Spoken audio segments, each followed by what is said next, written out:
चतुर सियार। बहुत समय पहले की बात है। एक घने जंगल में एक सियार रहता था। वह अन्य सियारों से थोड़ा अलग था।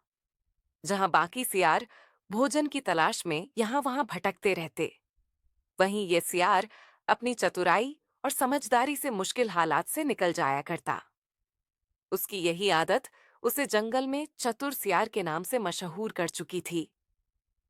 एक दिन सियार बहुत भूखा था। कई दिनों से उसे ठीक से भोजन नहीं मिला था। भूख से उसका बुरा हाल था, पर वह हार मानने वाला नहीं था। भोजन की तलाश में वही इधर-उधर घूम रहा था कि अचानक गांव की ओर पहुंच गया। गांव में उसे धोबी की एक बड़ी हांडी दिखाई दी, जिसमें नीले रंग का पानी भरा हुआ था। सियार ने सोचा, अगर मैं गांव में घुसा तो लोग मुझे पकड़ लेंगे। क्यों ना यहाँ कुछ खाने की तलाश कर ली जाए। तभी गलती से वह हांडी में गिर पड़ा। जब बाहर निकला तो पूरा नीला रंग उसके शरीर पर चढ़ चुका था। उसे देखकर वह खुद भी चौंक गया, पर अगले ही पल उसके दिमाग में एक योजना आई। सियार सीधा जंगल की ओर गया। वहां सभी जानवर उसे देखकर डर गए। किसी ने पहले कभी ऐसा नीला जानवर नहीं देखा था। शेर, बाघ, भालू, लोमड़ी सब उसे दूर से देखने लगे। तभी सियार ने ऊंची आवाज में कहा, डरो मत। मुझे भगवान ने तुम सबकी रक्षा के लिए भेजा है।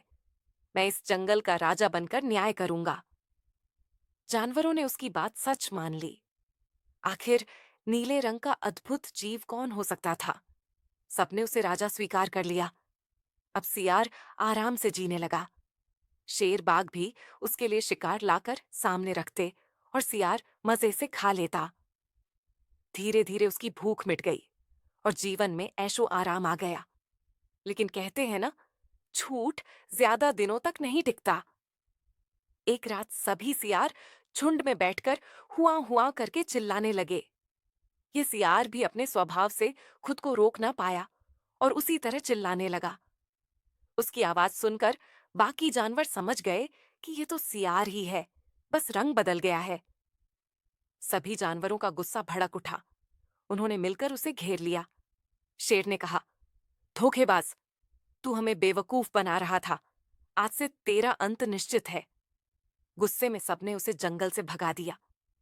वह सियार अपनी जान बचाकर भागा और फिर कभी जंगल के पास नहीं आया। सीख चतुराई अच्छी है, पर झूठ और धोखे पर बनी चतुराई ज्यादा देर तक नहीं टिकती। सच्चाई आखिर सामने आ ही जाती है। इसीलिए सच्चाई और ईमानदारी के साथ जीना ही सबसे बड़ा गुण है। अगर आपको ये कहानी अच्छी लगी तो वीडियो को लाइक कीजिए, शेयर कीजिए और ऐसी ही ज्ञानवर्धक कहानियों के लिए सब्सक्राइब करना मत भूलिए।